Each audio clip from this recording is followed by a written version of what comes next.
হিন্দু ধর্মের দুর্গাপুজো তো একটা আমাদের মনের আনন্দের পুজো, শক্তির পুজো। কিন্তু হিন্দু ধর্মে আমাদের যে তীর্থগুলো আছে সেই তীর্থগুলো আমরা সবসময় কমপ্লিট করে উঠতেই পারি না, এবং সেই তীর্থগুলো যারা দর্শন করে থাকেন তাদেরকে অতীব ভাগ্যশালী বলে মনে করা হয়। সেই তীর্থের একটি সম্মিলিত একটি নাম আছে, সেই নামটা হলো চার ধাম। এই চার ধাম যারা দর্শন করে থাকেন তারা নিজেদের অতীব ভাগ্যশালী বলে মনে করেন। এখন আপনারা এমন একটা জিনিস দেখতে চলেছেন যেটাতে আপনারাও কিন্তু নিজেদেরকে ভাগ্যশালী মনে করতে পারেন। একই জায়গায় একই সঙ্গে আপনাদের এই দুর্গাপুজোয় দেখাবো চার ধাম। এখন আপনারা হুগলি.com-এর পর্দায় দেখতে চলেছেন A9 স্কয়ার পার্কের শ্রী শ্রী সর্বজনীন দুর্গোৎসব পূজা কমিটির এবারের তাদের নিবেদন। কি অসাধারণ নিবেদন! চলুন আপনাদের একটু ভালো করে বাইরে থেকে ঘুরে দেখাই, তারপরে আপনাদেরকে নিয়ে যাব ওপরে। আপনারা দেখতেই পাচ্ছেন এখন এই ওপরে যে আমাদের চার ধাম, দেখুন আপনারা মন ভরে দেখুন।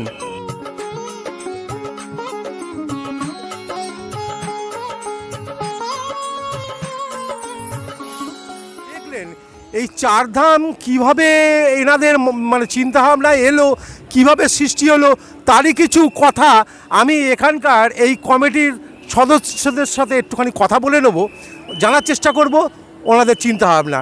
নমস্কার, হুগলি.com-এ আপনাকে স্বাগত। আপনার নামটা যদি একটুখানি বলেন। আমার নাম Sudeb Biswas, Kalyani A9 square park Durga Puja committee 52তম বর্ষের যুগ্ম সম্পাদক। আচ্ছা, একদম যুগ্ম সম্পাদককে পেয়ে গেছি। আমার পাশে দাঁড়িয়ে আছে প্রতীক রায়, ইনি হচ্ছেন এবছর Durga Puja A9 square park Durga Puja কমিটির সহসভাপতি। আচ্ছা, আমার পাশে এই পাশে দাঁড়িয়ে আছেন আমাদের এবছরের পুজো কমিটির ওয়ার্কিং প্রেসিডেন্ট, এবং তার পাশে আরও সহসভাপতি সুদীপ্ত আছেন, আমাদের ধরবাবু আছেন, এবং আমাদের বিজয় আছেন।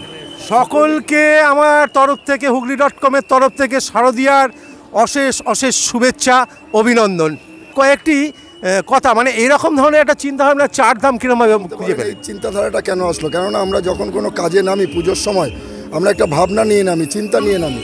সেই ভাবনাটা হচ্ছে চার ধাম এই কারণেই, বাঙালি তথা হিন্দু ধর্মের কাছে চারটে এই পবিত্র স্থানের একটা গুরুত্ব অপরিসীম, এবং পাশাপাশি এটাও ঠিক যে আর্থিকভাবে হোক শারীরিকভাবে হোক পাহাড়ের দুর্গম প্রত্যন্ত এলাকায় সকলের পক্ষে পৌঁছানো সম্ভব হয়। একদম একদম একদম। যখন 52তম বর্ষের কমিটি গঠন হয়, আমরা সকলে মিলে একত্রিত হয়ে সিদ্ধান্ত নিই যে আমরা এবার যদি এই ভাবনাটাকে A9 স্কয়ার পার্কে নামিয়ে আনি, যে কৈলাস পর্বতটাকেই A9 স্কয়ার পার্কে নামিয়ে আনি সর্বসাধারণের জন্য, যারা কষ্ট করতে হবে না, সমতলে দাঁড়িয়ে তারা চার ধাম দর্শন করবে। এই চিন্তা শক্তি নিয়েই আমরা নেমেছিলাম। এখন ধীরে ধীরে এই পর্বতের ধাপ বেয়ে আস্তে আস্তে উঠে চলেছে ওপরে। এখন এই পাহাড়ের কোল বেয়ে উঠতে উঠতে এসে উপস্থিত হয়েছি প্রথম যে ধাম আপনারা দর্শন করছেন, গঙ্গোত্রী। এই হলো সেই গঙ্গোত্রী ধাম, গঙ্গোত্রী মন্দির। অপূর্ব নির্মাণ,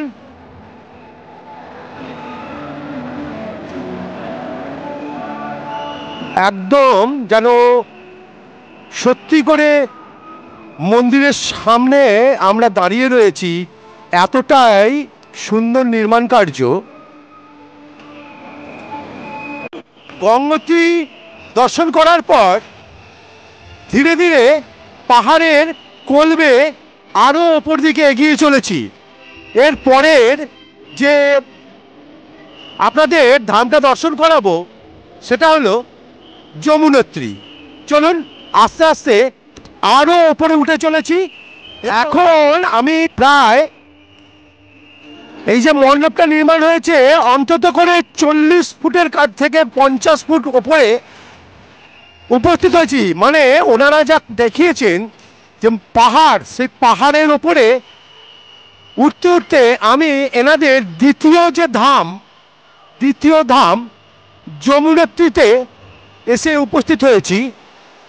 এই হলো যমুনেত্রী।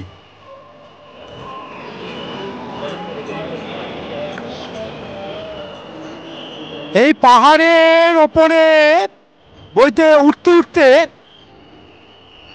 মানে অনেকটাই ওপরে চলে এসেছি। আপনাদের একটুখানি দেখাই আমরা কতটা ওপরে এসেছি, শুধু নিচেটা তাকিয়ে দেখতে হয়েছি।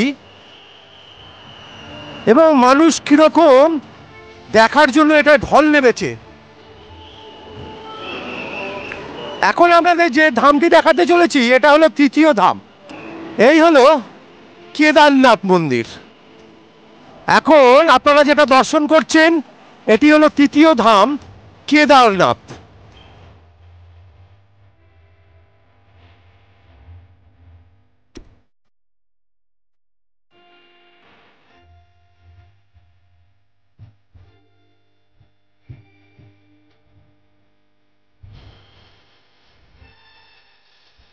এতক্ষণ আপনারা দেখলেন তিনটে ধাম।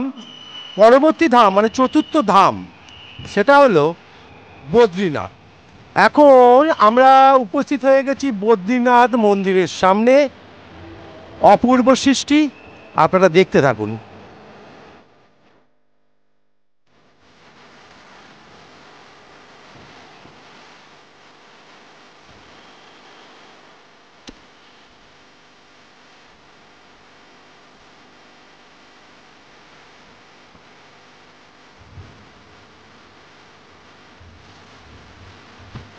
নমস্কার, এতক্ষণ আপনাদের দেখালাম চার ধাম পুরো ঘুরিয়ে দেখেছি। চার ধাম দেখানোর পর এনাদের যে মূল মণ্ডপ, সেই মণ্ডপের মধ্যে প্রবেশ করেছি এবং মণ্ডপের মধ্যে যে কাজ দেখতে পাচ্ছি অতীব সুন্দর একটা কাজ এবং প্রতিমা অসাধারণ নির্মাণ করেছেন।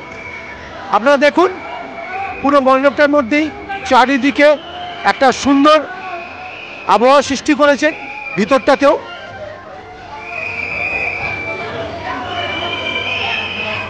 এবং প্রতিমার মধ্যে একটু নতুনত্বের ছোঁয়া পাচ্ছি। আর একটা জিনিস আপনাদের থেকে জানাচ্ছিল, আপনাদের যে প্রতিমা দেখলাম পুরো প্রতিমাতেও আমি কিছু অভিনবত্ব পেলাম। এই প্রতিমার বিষয়ে যদি একটু কিছু বলেন। শুনুন, প্রতিমার বিষয়ে আমরা বলি যে সবাই যখন যুগের সঙ্গে তাল মিলিয়ে এগিয়ে চলেছে, আমরা কিন্তু প্রতিমার মধ্যে সেই পুরনো সাবেকিয়ানাটা বজায় রাখি। তবে আপনি যদি সঠিকভাবে আপনি প্রতিমার দিকে দর্শন করেন, দেখবেন সাবেকিয়ানার মধ্যেও কিন্তু একটা আধুনিকতার ছোঁয়া আছে। বিশেষ ধন্যবাদ। এতক্ষণ আপনারা দেখছিলেন A9 স্কয়ার পার্ক সর্বজনীন দুর্গোৎসব কমিটির তাদের পূজা মণ্ডপ। আপনারা চোখ রাখুন, দেখতে থাকুন হুগলি.com। শুভরাত্রি।